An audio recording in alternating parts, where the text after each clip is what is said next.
Alright, ladies and gentlemen, Fab's in the house and welcome back to the channel. Today, I'm in the house with the CJRB Feldspar here with me for a review. We can analyze the look, the sound, the feel of this bad boy. But hey, don't forget to like this video and to subscribe to the channel because it's gonna make me happy and I'm gonna keep cranking these kind of videos out if you like them. So let's get started. Let's see how big this guy is. Overall length of this one is gonna be 8 inches with a 3.3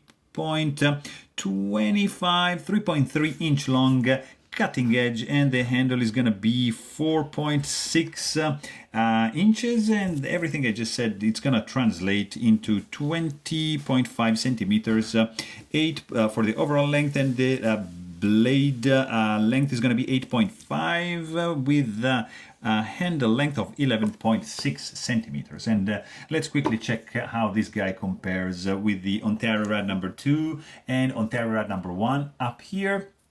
You can see that this guy is right in between the middle of between these two options from Ontario, and this is your Benchmade mini bag out, little fella right over here, and even the bag out, the full size bag out, it's not gonna make it to compare to the size of the Feldspar. Here you have Spyderco Para 3, still smaller than that, and Spyderco Paramilitary 2. It's going to compete with the Feldspar, but it's gonna be a little bit bigger than that. Another couple options which you might be familiar with are the Chris Reeve Knives small Sebenza 21, and here you have the large Sebenza 21. So we're pretty much in the same realm of the large, but not quite yet, a little bit smaller than that. Let me show you another couple of budget options. Here I've got the Qsp Knives Carve, and here I have the CVV Brazen, which are truly fantastic budget options.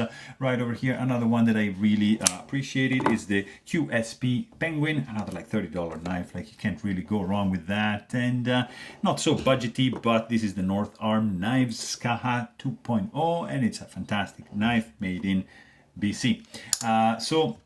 Let's check this guy out because this is a really fantastic one. I really love this guy because first of all, it's a budget knife, and so you get this one and you're not going to be afraid to use it. You can just put it to work with no hesitation because you know, it's going to be like $30-40 max, so don't worry about that. It's made in China. It's the CJRB Feldspar, and it has a set of 3D milled G10 scales, like very nicely done, super smooth, very well made, I have to say. And you have this is a liner lock, so you can see that there is a liner right there, stainless steel. On the show side, the liner has holes, like 4 to be precise, which is they're gonna reduce the weight, so there's some skeletonization, let's say, going on the inside.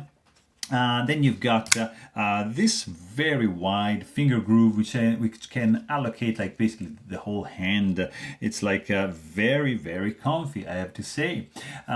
You've got a couple of standoffs going on over here. There's no backspacer option here, but you have a lanyard option over there. Like, look at that, drilled hole through the scales. It's gonna be working pretty well for your paracord or whatever you want to stick through this. Then you've got your blade centering, which is spot on. Tip of the blade is safely recessed, so no way you're gonna be able to snag your finger in it. Overall look when closed is pretty pleasing. I like when the knife is doing this kind of curve and then the blade is just sitting and hiding at the heel of the handle. Really cool. Also very simple construction, 2 handle screws with 2 standoffs and just 1 pivot, which is sticking out just a smidge. Nice pivot collar option on both sides. I mean, on a budget knife, seeing the pivot collar, wow, that's pretty mind-blowing to me. I love pivot collars. Then you got a very simple procedure to take this guy down and take care of it. You can also check my maintenance video if you're curious on how to do that. And you see that you got stainless liner, so there's no need for any stainless steel lock face insert. You got a tip-up carry only reversible pocket clip, deep carry. You got a set of screw right over here. The other one, you're gonna take it from this side over there. I don't know why they didn't put two, I'm not sure, but it just came like that. Also, you got this pocket clip with very, very cool tension going on, and then you meet this pretty cool D2 blade. Nice drop point, stone washed finish. There's no jimping, no chamfering, no crowning on the spine. It's just like straight. I mean, it's a budget knife, so it can't do too much, but you have a dual thumb stud configuration to deploy the knife, which is a little bit on the sharp side up here, so it's gonna, yeah, you're gonna feel a little bit that in your thumb or in your middle finger if you do like a spidey flick. And then you got the CJRB logo on the flat. Over here you see this this flat is upswept, basically it's going up, and then you have this drop point blade, which is 100% belly, like 90% belly, I would say. And this sharpening choil, it's actually a functional finger choil, so you can use it, but there's no jimping here, so it's kind of a little bit slippery. Sorry, a little bit slippery up here, so just keep that in mind. Plunge grind is nicely done. You can see like that there's like a line that is perpendicular, and then the plunge grind goes there, so very, very wide opening here to allow the blade to regain his full thickness. This side you've got the serial number and the D2 steel logo, and just a little bit right there, China made, because of course this guy is made in China. And if you check the if you measure the stock thickness, you're gonna see that this stock of the blade is going to be 0.125, so very nice. And behind the edge, this guy is not too shabby. Look at that. Oops, it's going to be right over, sorry, right over here. I can't, yeah, look at that, 0.02, so 22. So it's a very cool slicer, flat grind. It's nicely made. And then you've got this sound here when you open it, so, and this when you close it. So when you open it, it's a nice thwack, not too loud. When you close it, not percussive, very discreet clink and thwack and clink and thwack and clink. Really pleasant. It's a good sound. I mean, that's an indication of good quality to my ears, even if this is a budget knife. And when you close it, very, very cool indeed.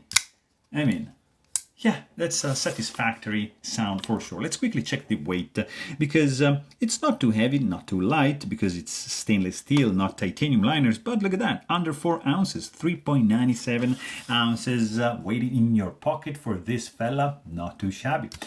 You squeeze the handle and you have pretty much zero hot spots going on over here, just a little tiny area here, because as you can see, this pocket clip is a little bit tall to allocate thicker materials for your pants, so it's gonna be good in pretty much almost any pants or pocket, but this guy, it's just sticking out a little bit too much, and I feel it digging in my flesh over here. Nothing too crazy, but it's there. There's no jimping here, so that's a little bit of an oversight, because, you know, it would have been pretty cool to have something like to grasp here to get a little bit of bite when you take advantage of the sharpening choil. The reverse grip can be done because of the wide finger groove. There's a little bit of handle sticking out, so you can grip it with your thumb like that, so it's pretty good. Not much texture going on the handle. It's gonna be a little bit on the slippery side, but feels well built. You know, there's just a very, very minimal flex, even if the standoff is you know, quite distal from the pivot. It feels quite solid. There's just a minimal amount of flexing. Fit and finish feels pretty decent. I mean, it's a simple construction right over here. These pivot collars are not flush with the handle. I mean, this is a little bit on the sharp side. There's no jimping, no chamfering over here. I'm not a fan of this cutout here, but if you want to reverse the clip, it's needed for this design. So I mean, it's well put together, I have to say. No rattling when shaken. There is no blade play up and down. It feels pretty solid. There's no lock stick, of course, because you got steel on steel. You have a nice stiffness for the pocket clip, which is going to retain the knife safely in your pocket. I mean, this guy is running on bearings. The action is very nice. Deployment speed is super fast, pretty cool.